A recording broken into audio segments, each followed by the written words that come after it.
Disclaimer that this video will contain spoilers for chapter 1024 of One Piece, so anime only proceed with caution. So about Yamato, in chapter 1024, it was pretty Yamato centric this time. Guess we won't see Luffy or Momo in a while, but yeah, this time around we see a lot more of Yamato, and still she is fighting Kaido at the top of the roof, trying to hold him off from going down to the lower levels until Luffy can come back up to help her. And even though she isn't fighting him expecting to win, she is holding her own against him pretty well, to be honest. While they are fighting though, Yamato yells at him surprised that he's really trying to kill her, which I'm kind of confused about too, because I thought that's what he's been trying to do that whole time. But yeah, he responds with how this is a war and she's supposed to be carrying Oden's name, and that is a heavy burden to carry, which is when we go back in time around 20 odd years, I would say, and see how she was raised by Kaido. Before I get into that though, consider liking and subscribing for future videos. It only takes 2 seconds. Alright, so the first thing we see is Yamato tied up in chains. So already we are at a great start. Kaido seems to be a pretty good dad if you ask me. Kaido locked her up in some underground room or something, tied up in chains, and it looks like she's been in there for at least a week, and she hasn't been fed anything that whole time. But Kaido shows up after a week and checks on her, which is when we see all the guards that were watching over her had been knocked unconscious, with Yamamoto being the only one still awake in the room. Kaido asks Yamamoto if she was the one who had done this, but she says she doesn't know and that they all just fell down suddenly, which is when Kaido realizes that she has Conqueror's Haki. And assuming that he's correct about this, that's kind of a big deal, even though he mentions it offhandedly. That'll be the second person we have confirmed to have Conqueror's Haki behind Zoro. I'm gonna go on a side tangent for a sec. I think Momo will be the third person to be confirmed with Conqueror's Haki this arc too. He was shown to hear the voices of all things and stuff like Luffy can, and it makes sense for him not to really be able to use it when he was just a kid, but now that he's 28 it should be a lot easier for it to come out. Alright, back to the main topic. Kaido is impressed by Yamamoto having Conqueror's Haki, but he says it would be better if she was dead, since she continues to say that she is Oden. He decides to bring her to a cave and says he will leave her in there for 30 days to cool her head and hopefully forget about this whole Oden thing. But it also happens to be the cave where Kaido is also keeping a bunch of samurai who are all loyal to Oden, which is when he decides to leave one portion of food, since he hadn't left them any in a while, but also leave several swords, saying that they will probably need it to decide who gets to eat.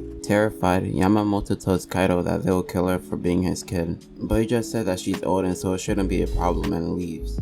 10 out of 10 dad. And once they leave, the samurai grab their swords. Yamamoto is shooting buckets at this point, convinced that they will definitely kill her, but instead they hand the whole portion to Yamamoto and just hold on to the swords, saying how samurai never get hungry. Then they cut her chains, and one of them mentions hearing her talk about saying she wants to be like Oden, and says how Oden captivated all of them as well, which is when Yamamoto asks this guy if she was Oden's friend, but he just says he's nobody important. But the way he says it, you can tell that he definitely is important, and I heard some people saying that he's Ushimaru, and he does kind of look like Zoro. I won't say he's for sure, but there's a good chance that he is, which is when Yamamoto pulls out Oden's logbook and they all read it together. 10 days pass and it looks like Kaido was really serious about leaving her for 30 days, well, she obviously wouldn't survive to that point, which is when the samurai decide to help Yamato break out so that she can fight for Wano in 20 years when the decisive battle comes. They break the border blocking the exit and they all escape, and by the looks of it they went off to fight Kaido afterwards, and that's where the flashback ends. It's not the worst backstory in the story, there's still some that get pretty rough, but Yamamoto's is definitely up there among the worst. This flashback really explains why she is so obsessed with carrying Oden's will. Yeah, she was captivated by his words, but that was amplified even more in the 10 days that she spent with those samurai. They must have been pretty important though, because they broke that border down with no real issue. They were at least not just some random samurai, but some that had a more important title. And now that I'm thinking about it, they are probably the daimyos that rebelled against Hiroshi. I don't think we saw them all, but Kaido left 6 swords, and there are 6 daimyos in Wano. So yeah, that person is probably Zoro's dad. That's pretty much all I had to say though, so hit the like button if you enjoyed the video, and subscribe for future ones as well. Peace.